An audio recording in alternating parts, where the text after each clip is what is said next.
When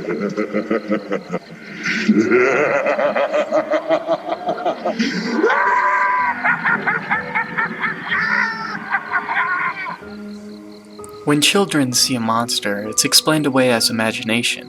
When adults start to see the same monster as well, things have hit the unexplainable. October 1938, Provincetown, Massachusetts. The lurker went after the children first.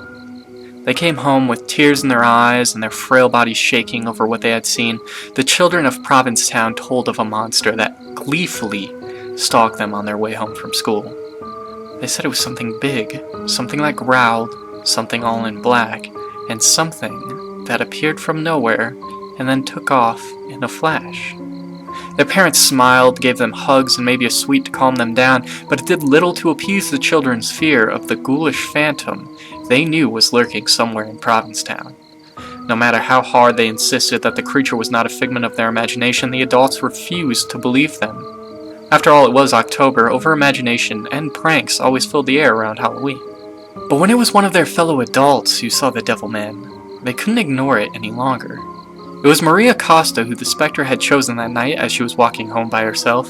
After the townspeople heard what happened to her, some of them began to believe that maybe the devil had indeed come to Provincetown. By mid-October, the summer vacationers were already gone. The town was pretty much only the handful of year-rounders who lived in and around the town.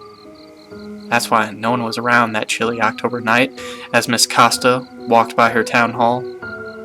She had no time to prepare herself, as out from the shadowy bushes leapt an inhumanly tall figure. Draped over itself, it wore darkness as a mantle. She claimed it jumped like a gazelle in contrast to its large size and thin figure.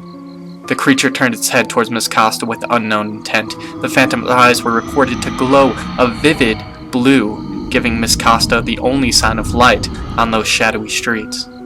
She noted that even the creature's ears showed abnormalities, as they were long and pointed like a wild predator's. The frantic Miss Costa reacted as quickly as she could and ran into a nearby coffee shop, screaming about the devilish man she had seen. Several men from inside the coffee shop ran down the commercial street looking for the apparition, but found nothing. That night, Miss Costa talked to the police. They apparently chuckled after taking a statement from the visibly shaken Costa. Their disbelief would soon be crushed, however. Over the next week, several more residents reported being scared to death when this tall, beastly banshee of a creature appeared out of nowhere right in front of them as they walked through town. This led some to call it the Provincetown Phantom and other the Devil of the Dunes, but the name that stuck was the Black Flash. Both because of his long, hooded black mantle and his supernatural ability to run away before anyone could get a good look at the fiend. The reports happened to grow so quickly that the police had to investigate. What they discovered horrified them. Not only were the sightings increasing, but more evidence began to pop up that this was some sort of paranormal being. Sightings would come in from one side of town, then immediately following the other, as if the lurker could manifest itself anywhere it wanted. No human prankster could move that fast, and the police department knew it. With the heightened fear surrounding Provincetown, more and more of the townspeople began to brandish their firearms. One such man was Charles Farley. He had claimed that he had actually shot at the creature and hit it, but that it had been completely unfazed by the gunshot, simply laughing maniacally at the terrified man before gliding effortlessly over a large fence with a single, animalistic leap. After that event, things got worse for the town. The devilish being seemed to be tired of his normal routine. It wanted to become more violent. Another man, George Lobos, reported that he had been suddenly confronted by and cornered by the entity. This time the feeling was different. George felt as though he was being preyed upon. Fearing for his life, he instinctively threw a punch in a last-ditch effort to try to buy the time he needed to run. It's said that the devil man caught his fist in its own gangly palms and then proceeded to crush the man's hand, breaking it before hurling him to the ground effortlessly as if he were an unwanted toy.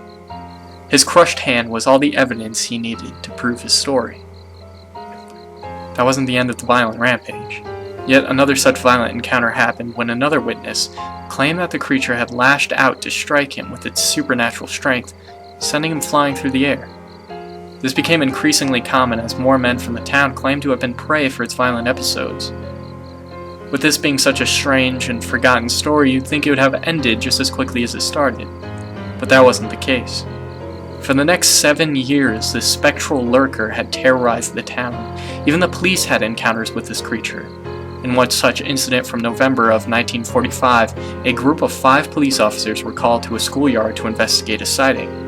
Apparently when they arrived, they saw the phantom as it stared at them, and it gave its signature laugh before it leapt over a 10-foot high fence. The police were shaken. The final sighting of this creature happened the following month after the police sighting. A group of children claimed that they had been attacked by the Black Flash and had escaped into their house to seek refuge.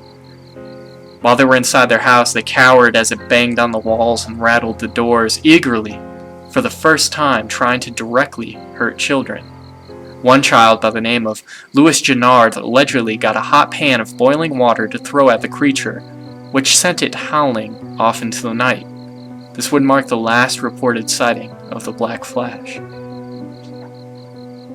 No one knows what this creature was. Some speculate it was a residual curse from the era of witches in Massachusetts and Provincetown, a devilish being that terrorized the people as revenge for the death of the witches so long ago. All we can say for sure is that this wasn't just a prank by some children or some sort of over-imaginations of town people. For 7 years they were terrorized by a demon-like man. Over the past few decades, the story has started to disappear, but those who remember the story know how frightening the real mystery is.